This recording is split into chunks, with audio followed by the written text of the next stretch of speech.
Well, good afternoon. Thank you for hanging around. Usually what happens is we used to go to, actually, even recently, we had to go to City Council and appeal one of the final environmental reports on our original land. And usually what they do is they make us wait at the end, and then everybody who's important leaves, and then at the end you're just like you, and then even the main commissioners leave, then they leave like some stand in, and they're just like, I don't know what to do for you. So I want to thank you for sticking around and being interested in the material.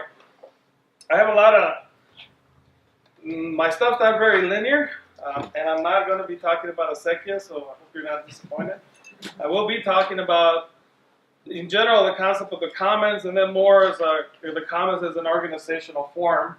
I will not be able to cover in depth a lot of these subjects, but I will give you kind of breadcrumbs where you guys can start to follow them and find your own kind of work around what you like. So my name is Tezozomoc, and I am one of the South Central farmers. If you guys, anybody remember the South Central farm? There's one guy here. So the South Central farm was one of the largest urban farms back in 2003 in downtown LA. We were like 3 miles from downtown LA.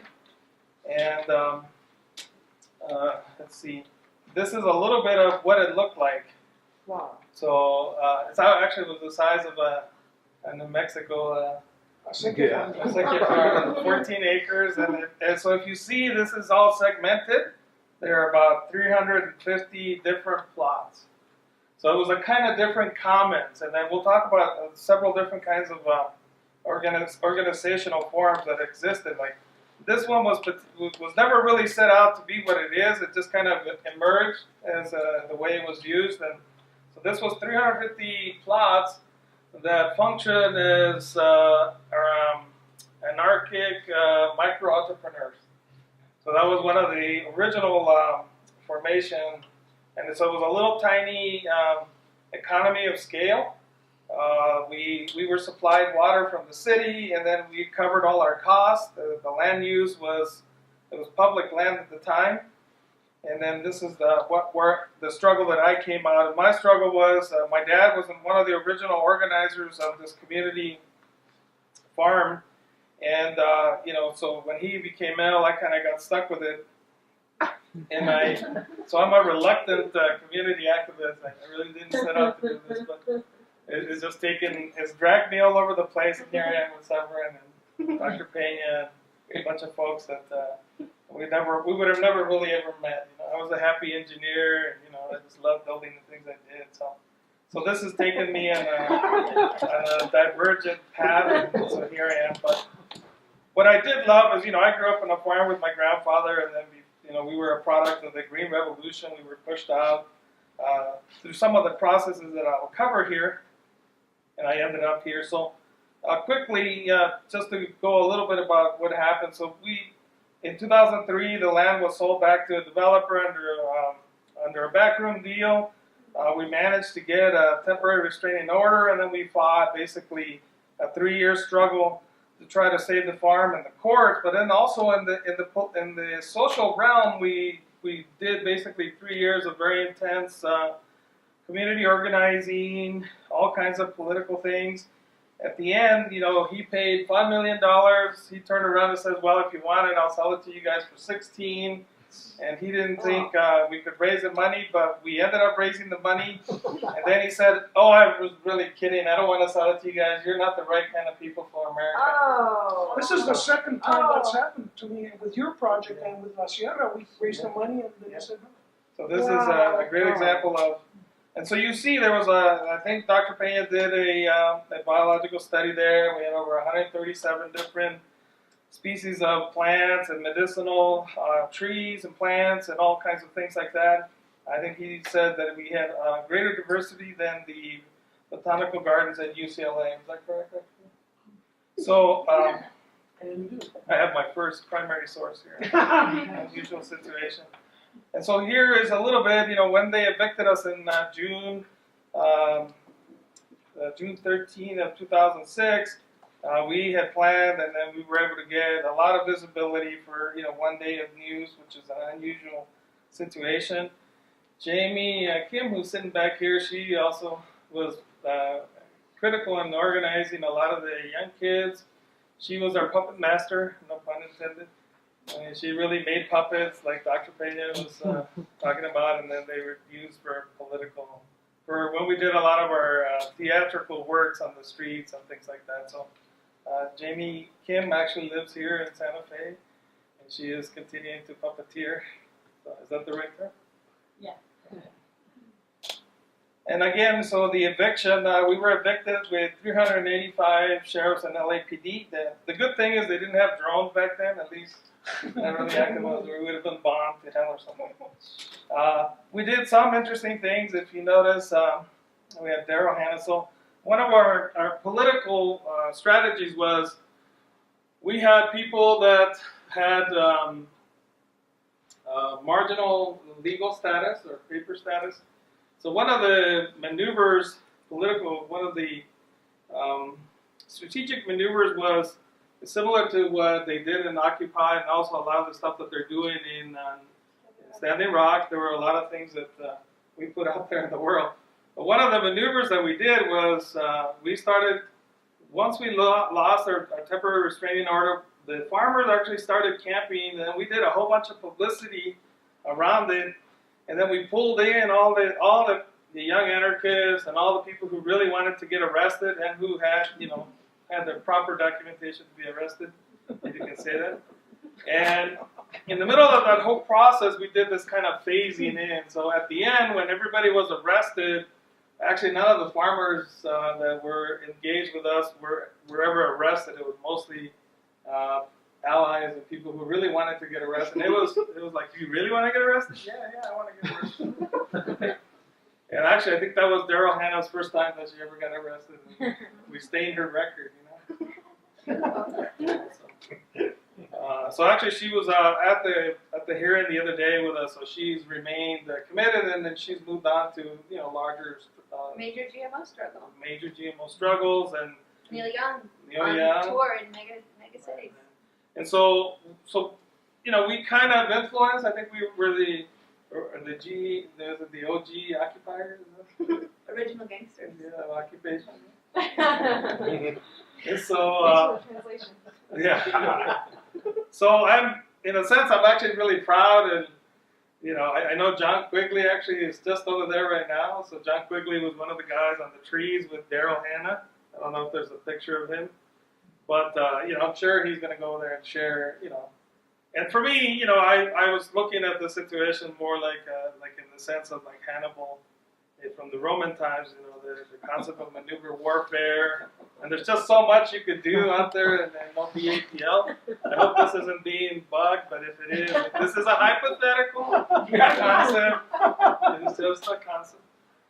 And so there's so much that can't be done with maneuver warfare. I think we definitely did some Hannibal-esque style maneuvering with what we did in South Central. There's also another thing. I think there was one magazine. I think what was it called? Thunder or something. It was a heavy-duty anarchist magazine. And what they did is they went in and documented everything that we did. Somebody, we don't know who it was, but we went back to these plots here.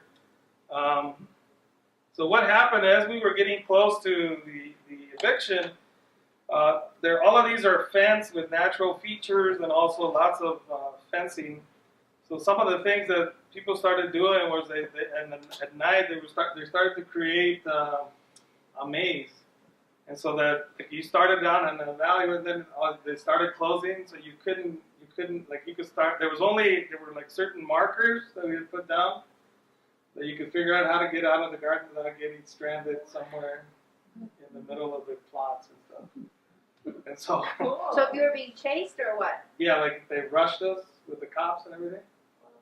So there was actually a whole plan. So there was a lot of, when I talk about Hannibal-esque style things, we did a lot of maneuver training and kinds of things like that. It's been a long time. I think it's time to come out with some of this. Well, the land occupations in France and in England, we don't see that as much here. You guys are the biggest farmland occupation we have in this country. Yeah. Wow. We can have an article about that later. No. So anyway,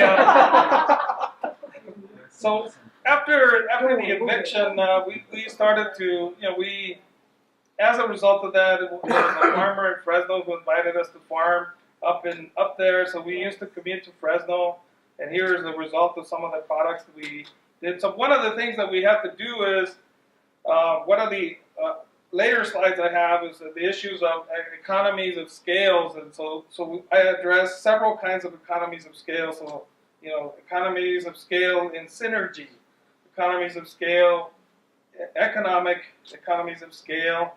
There is transactional economies of scale. There's also compliance economies of scale for compliance. So some of those are the things that as farmers you have to weigh out. And the question is, what kinds of social organizations can you use to minimize, maximize those capabilities? So that's a purely utilitarian perspective. And then, so we have to make very pragmatic decisions. So we had understood that previously we'd operated as anarchic micro-entrepreneurs, and we have to shift it around because now we have to deal with transportation.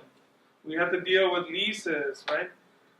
We have to deal with operating costs. So then we switched formed a kind of a cooperative structure, and so that's what we've been working off of as of now because of dealing with these issues of economies. Did you say that this is your new land? No, I said I'll cover some more of that. Because you're talking about a transition in form as a relationship to your new territory, right? No, to the organizational group. Oh. Okay, so this is why this is a little bit different than. So we're kind of like here the landscape. The landscape subjectivizes the subject. We are subjects without a place that subjectivizes us. So we are desiring to be subjectivized by a piece of land. How about that? So this is some examples of some of the projects that we've done. We've won actually best produce in some of the farmers markets. We've done CSAs. We do a bunch of these things. Here's some example of map distribution in LA of where a lot of our food is sold and distributed. Again, we do a lot of work with kids, farming the school. We work with, vendors. We do a lot of we used to do a lot of more educational stuff in the past, and now we've been at it for like 13 years. And so, we're going through our own kind of restructuring internally, just because people are moving on with their lives and things like that. So some of our goals was, and again, I'm going to move fast because she'll start banging on me with the time. So we want to support a food economy, build market for locally grown produce. We have some really lofty goals, but anyway. Eliminate hunger in California, create food equity across California, especially underserved communities, grow food in our communities, educate, innovate, organize, and be food champions. Some of the things in 2013, we also realized that we were having a lot of produce and we couldn't move it, and we started a value-added kitchen. So we actually have a 1,600 square foot commercial kitchen with a packaging line that you see over there. I said I was going to use my finger to point it. So that on there. And so we do some value added. We've been doing it for a couple of years. Here's us doing promotion. And does anybody know who the gentleman is? No? He's a Rasta. That's not the Green Party VP. No, that's a Ziggy Marty. I can't see that.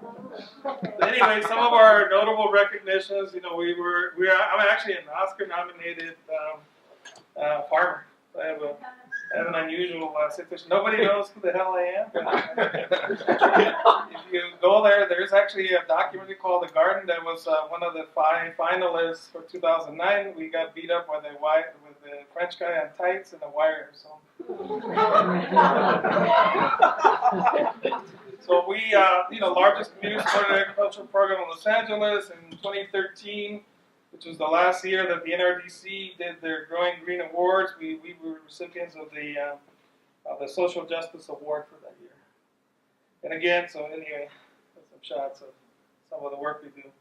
So that's kind of like who we are. Then we'll get into some of the much more denser stuff. So the stuff that Severin wanted, which was really like how do all of these processes work, and then we'll link with some of the stuff that Devon and the other gentleman here covered. And so for us, in understanding what happened to us as a whole process, we really come to understand like these processes of deterritorialization as presented, and you can read this later, or but it's basically the process of dislocating you from territory, which is very different from the acequias, where a lot of the folks aren't.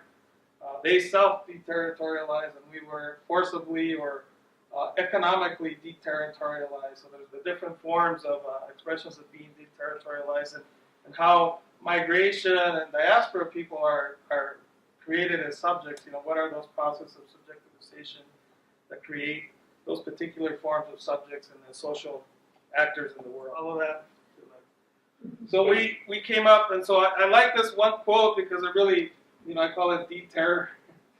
So it says, the social axiomatics of modern society is caught between two poles, and it's constantly oscillating from one pole to the other, born of decoding and deterritorialization.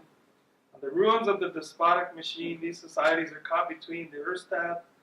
They would like to resuscitate it and overcoding and reterritorializing unity and the unfettered flows that carry them toward an absolute threshold.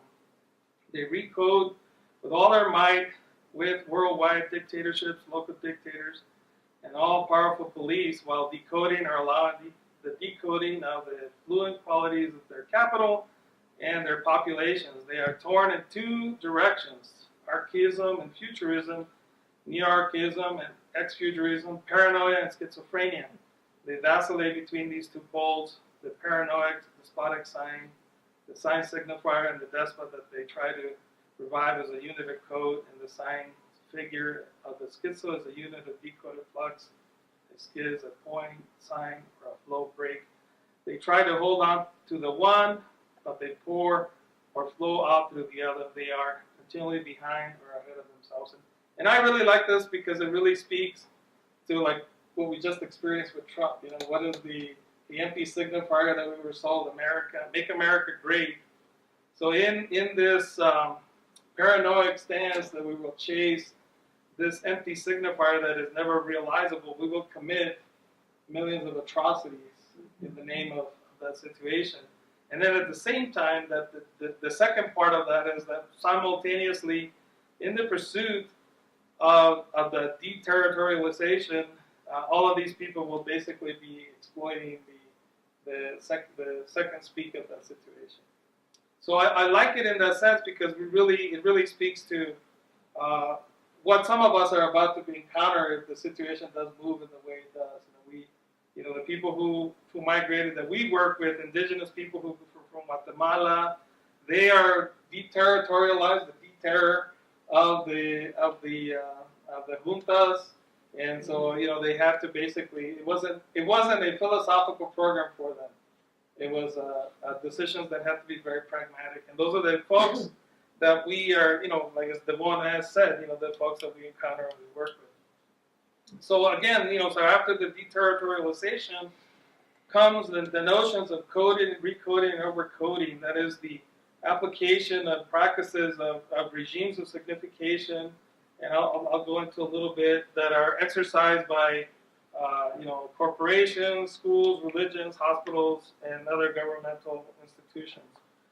So coding the earth, so this is really abstract. So there is nothing ingrained in a piece of land that prescribes what its property rights should be. Instead, economists, landowners, and other stakeholders rely on policymakers to allocate land to the best use in the most efficient parcel size. So I talk about this concept of the deferred earth plane on Derrida's difference and deference, in the sense that there is no transcendental signifier. Transcendental truths underlie most beliefs, philosophical, religious, scientific law, etc. Truth is contextual and results of relationships among signs. Although relationships among signs account for contextual meanings, those relationships are never fixed or fully knowable. The deployment, so along with that. Will you just do a little bit of breaking it down for everybody? So I'll, so I've dropped a little note there.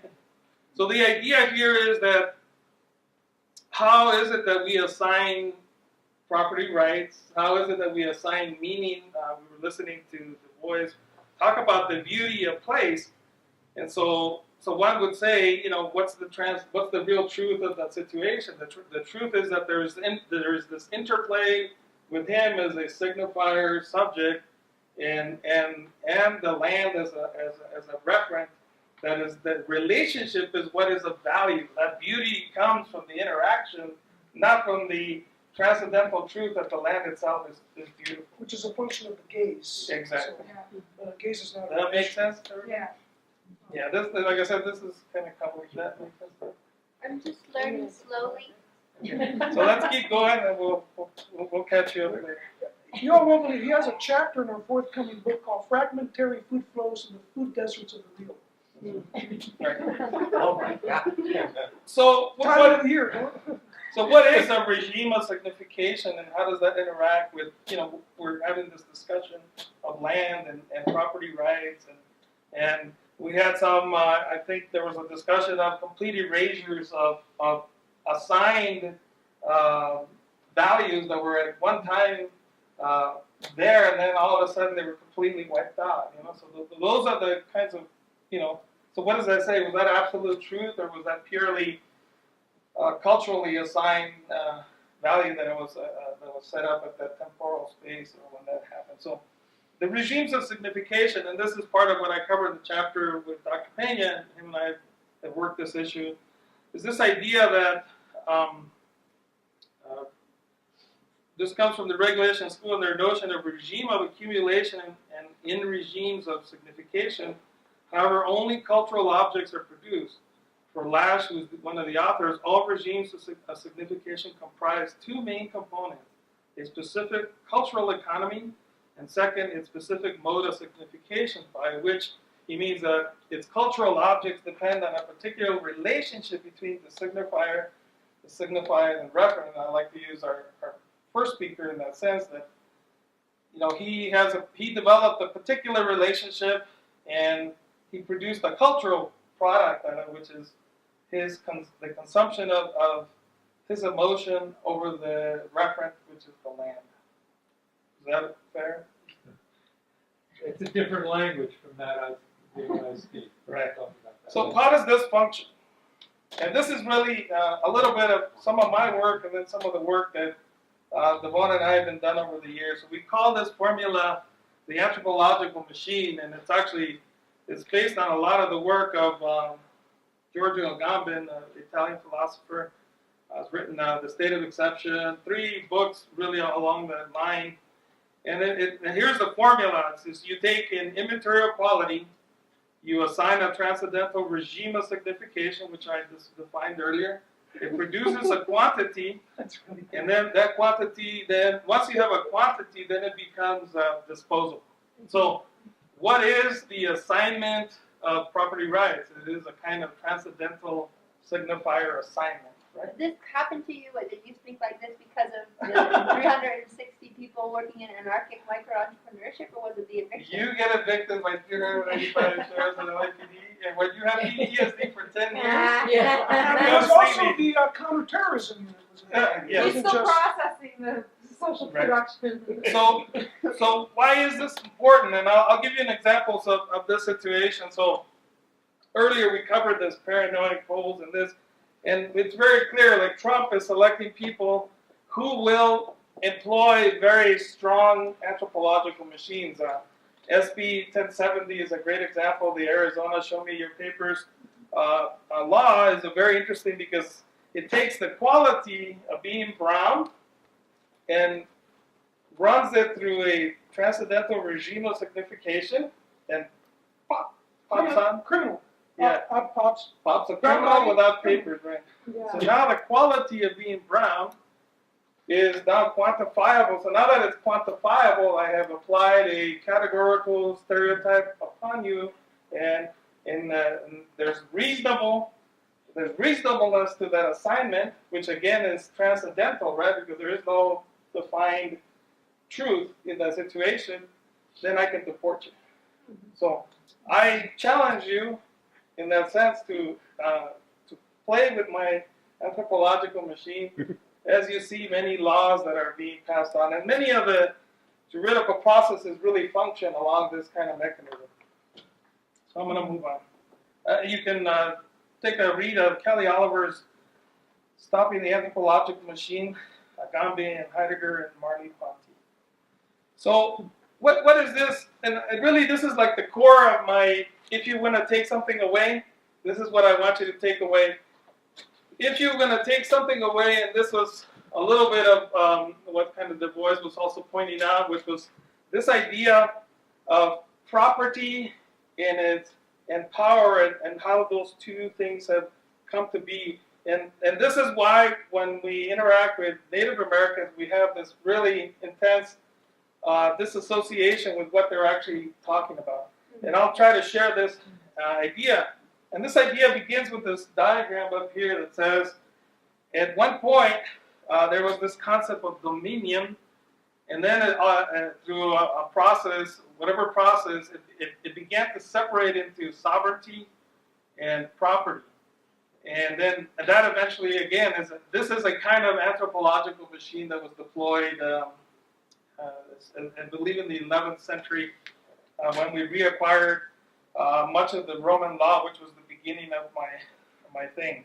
So the basis is that power is routinely presented as the grounding concept of property and its derivative, while the alternative tradition has undertaken to reverse this order of logical and generative priority.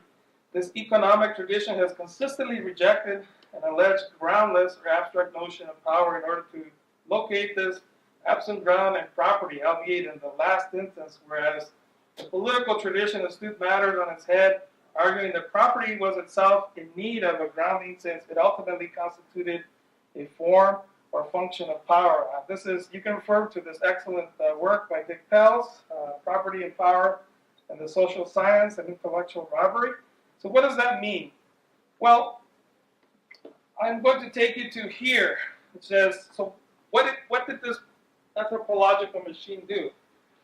It took a phenomena, I use a very abstract concept, and it said, it created a disjunction between propertylessness, power, and powerless property. And so this is the crux of if you take anything away from what I said, take this away. When you go to DAPL, this will really help you. It's like, oh, I get it. I get it why they're fighting for the water. I get it why this is sacred. I get it why David sees beauty in his engagement with the land. And this is this idea that power exercise is active doing while property exercise is static having. Power is about persons while property is about things. Power is shared, multiple, and limited, while property is an absolute zero sum. So what we see, like as an indigenous person, we see a mountain and we say, oh, this is. I think you were. Which mountain did you go up to in Guerrero, Jamie? The one where the Tecuanes live. Oh, Tecuanitlan. So the Montaña de Guerrero. So it is the spirit of the jaguar. Well, somebody says, Western thought would say, oh, you're crazy, there's no spirit there. Well, if you run it through this anthropological machine, it says, yeah, there's no power there, it's just a static piece of something. But for us, as indigenous people, we never actually deploy this anthropological machine. We look at something and we look at it for its complete essence, right? That the unity of its power of being and its physicalness, right? So Dave was able to the boy was able to see the beauty, the power of the place, without having to remove it from the place. Does that make sense? Is that clear to everybody? So why did it's like, oh, everybody says, oh, go to the Native Americans. Oh, get over that. That's nothing sacred there. I don't see it. If you don't see it because you've been sanitized with a kind of anthropological machine that removes power from property.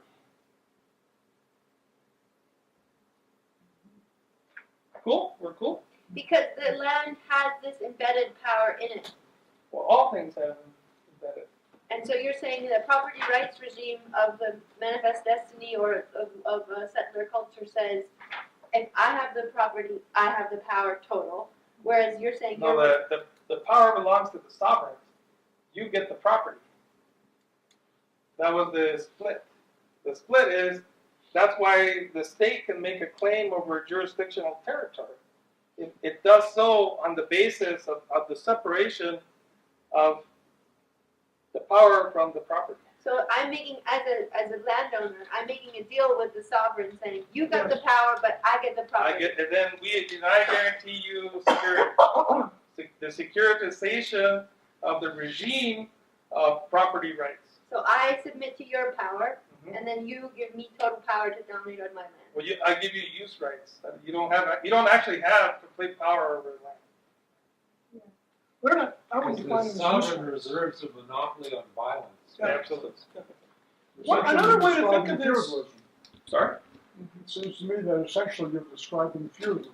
Well, actually, feudalism is a different form, is a different regime of property rights. It's one that takes the Roman concept of absolute, the sovereign, and the split, the actual property versus the sovereign, and actually layers a series of social organizational forms. It says, I give you a license, but in exchange for the license, you have to surrender your loyalty to me. You have to pay me taxes. within this dominion. Within this dominion.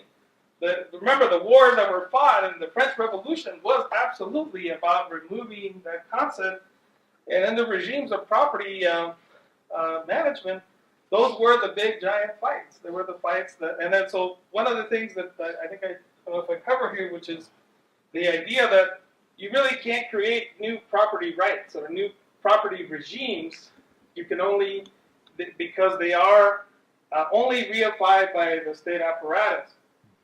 The only thing that you're free to do is you're free to engage in contract, but not in the creation of new kinds of property rights. And this is the situation where, like Devon, these are called inappropriate kinds of property rights. You subject a piece of land to like a warranty or a conveyance or Any kind of deed, quitclaim Yeah. deed, delimitation. so those are considered inappropriate kinds of property rights that are being created. Sorry, they're What? considered that by U.S. law. Yes. Any regime of property management. And this applies almost across the world. Now, another way of thinking about this, as you say in your chapter, is that the regime sets up the sovereign justifies property as possession, Right. while indigenous people think of it as relation rather Right. than as possession. And So the so- idea of property as relation is a very indigenous idea versus property as possession, Right. and the bundle of rights that comes discretely to the possession of that. Right. What if you rights are get use possessed by the rights- land itself? Well, that's what Bill was making clear. He's possessed by the land, not the other way around. It's a Right. relationship, not a possession, that Bill is experiencing, or any of us that use acequias are experiencing a relation rather than a possessive kind of dominion over the land. Is it because of this inheritance that there's such a thing as split estates? And mineral rights are reserved for other entities besides the land use rights? Yeah. Whoever's on the names on the deed? Right. And so so this comes out of a piece of work from Francesco Parisi. It's called The Entropy of Property, if you're interested. Yeah, freely available on the internet. And that's a whole lot of history, and it will be very informative. You'll understand like why. So what's really central to that paper is this whole idea that it is very the state frowns on the creation of new kinds of forms of property definitions. But we can get around that with the agrarian trust because of contract law being so strong. So let's get back to that idea. So if that is the situation, there is actually kinds of laws that actually create full erasures of rights, like the acequias experience.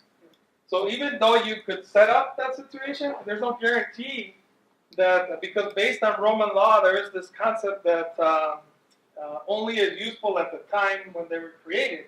If somebody in the future says, oh, this is a different time, different situation, your warranty could actually be overridden based on the regime of the way that the property law operates these. Surely you've got common law here, not Roman law. Sorry? And Yeah, Yeah, surely we have. coded. That's under code law. common law, you can make precedents that then, Yes, but become the law. I mean, for example, in Britain, I've got to translate this Yes. into sort of ordinary language, and I find Right. it quite difficult. I found what you said very accessible just now. I'm sorry, it's probably because I'm brain dead from all this biodynamic compost. So, for example, we've got a big land trust, or the National Trust in Britain. There's 3 million members. Right. We hold in trust a whole load of stately homes, and in fact, there's a special act of Parliament that says Parliament and the government cannot build a road or compulsorily purchase any national properties in whatever way, ever. You Right. see, and that's the common law can do that. You can create new rights. We've got the Community Land Trust definition passed into law in Britain, all that sort of stuff. And that's how our common law works. And so I you're mean, these Romans, forget about the Romans. Right. So I'm not a lawyer, so I'm not going to Yeah. pretend that I am. But It might- it what might I want be- to convey is It I might be actually got Mexico. It might be Mexico. The Romans might, be more popular in Mexico than they are in common law regimes. Well, you have to understand how the juridical process was created, and this is a whole other discussion. But so much of the Roman is still very alive in our juridical system. Sure. But So I don't want to, we could have this side conversation because I want to get to where I actually started, which was how much time do I have? Yeah, ooh. But it's so interesting. Okay. We're 10 minutes after. So continental and western spatial property law. The New Deal has a lot to do with the discussion, the introduction of scientific law, and the regime of regulation that is actually has some supremacy over a lot of the common law stuff that you are talking about. So it's another longer kind of discussion. And the next one, we're gonna really turn this into like animation. Okay. So again, the regimes of property registration is a closed system, or at best, very much deprecated.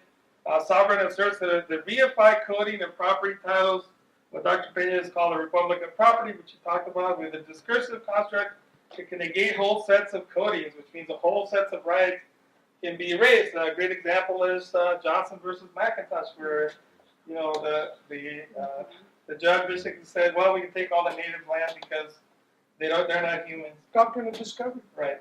And then again, we already talked about the Roman law situation with concept of the unity of property. But sorry, that's a perfect illustration of how Roman law did insinuate itself into the juridical regime of the United States. Yep. Because that decision is totally based on Right. the doctrine of discovery, which is the Roman Catholic Church. Right? So there are subtle ways in which what you were saying really is the case. Thank you for saving. But whether the lack of you don't lack good lawyers in this country. Well, that's what it's all about. But they don't have a radical base, so perhaps at that hearing the arguments weren't made properly. That's a good point. I've been thinking about that actually.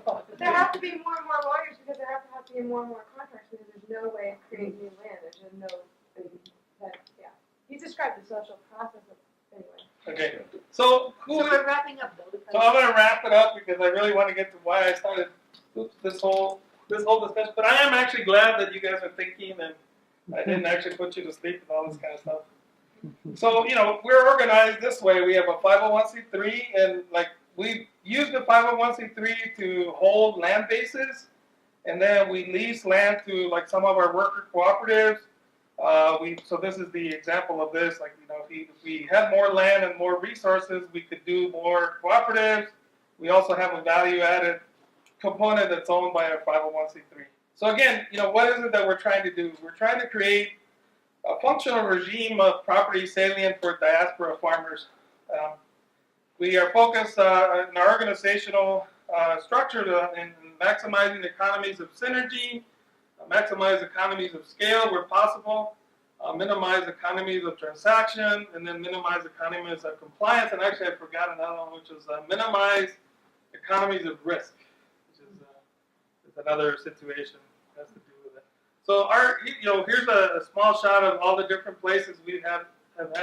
We've been in 6 different places in the last 10 years.